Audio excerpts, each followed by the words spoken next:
आहे हा युवा भरकटत चाललेला आहे, या सोशल मीडियाच्या जगामध्ये भरकटत चाललेला आहे. तसे ते जे आदर्श मानत आहे, जे आपल्याला गुटखा खायला शिकवतात, अशा लोकांना हा युवा आदर्श मानत आहे.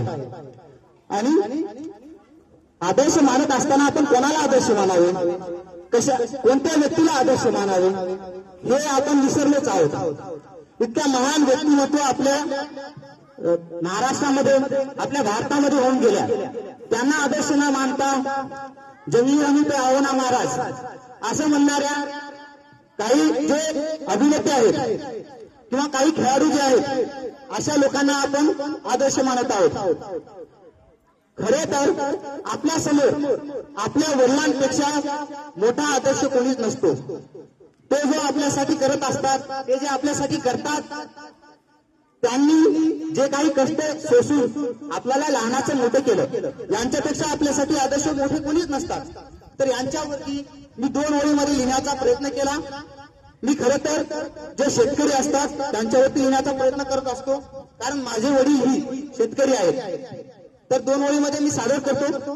कोणी हिटमॅन तर कोणी किंग कोहली झाला, कोणी हिटमॅन तर कोणी किंग कोहली झाला, 50 धावा काढणारा आमचा आयडॉल बनला. आयडॉल म्हणजे आदर्श. कोणी किंग कोहली तर कोणी हिटमॅन झाला, 50 धावा काढणारा आमचा आदर्श बनला.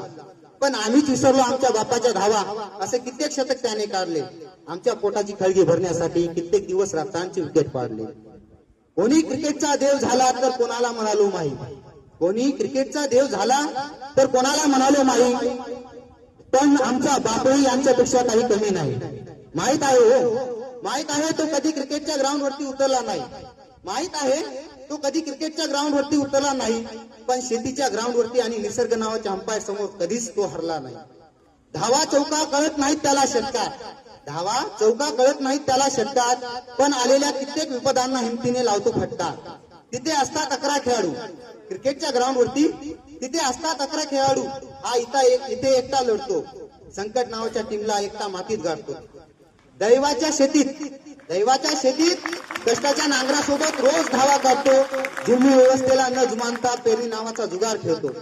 जितलो काय हरलो काय कधी होत नाही खंबीर, पुन्हा दुसऱ्या वर्षी पेरणी करण्यासाठी असतो खंबीर. पुन्हा तोच जुगार खेळतो, पुन्हा तोच डाव लावतो, पुन्हा तोच जुगार खेळतो, पुन्हा तोच डाव लावतो. आणि आमचा बाप अशा रोज कित्येक धावा काढतो. जरा त्याच्या भेगाळलेल्या नवयुवकांनो, जरा त्यांच्या भेगाळलेल्या पायाकडे बघ. माही किंग हिटमॅनच्या नादी लागण्यापेक्षा आपल्या बापासाठी जग. कारण जो आपले इथले जे विद्यार्थी आहेत, 90% विद्यार्थी हे शेतकऱ्यांचेच मुलं आहेत. आणि शेतकऱ्याला किती संकट असतात तुम्ही पाहिलं असेल ह्या वर्षी, की जे नुकसान झालं अतिवृष्टीमध्ये, जे काही नुकसान झालं ते भरून निघू शकत नाही. तरीही तो दरवर्षी हा जो जुगार असतो, शेती नावाचा जुगार असतो, हा खेळतो. दरवर्षी अनेक कित्येक संकट झेलत असतो. परंतु आपण काय करतो, थोडस एका एक्झाम मध्ये मार्क्स कमी पडले तर नेक्स्ट एक्झाम मध्ये हरून जातो, खचून जातो. असं न करता आपला वडील जो आपला आदर्श आहे, आपल्या वडिलालाच आपण आपला आदर्श मानला पाहिजे. आणि ह्या वेळेस परीक्षेमध्ये जरी मार्क कमी मिळाले तरी पुढच्या वेळेस त्या एक्झाम मध्ये, त्या परीक्षेमध्ये कसे मार्क जास्त मिळतील, कसं आपलं नाव मोठं होईल, यांच्याकडे हे ध्येय ठेवायचं.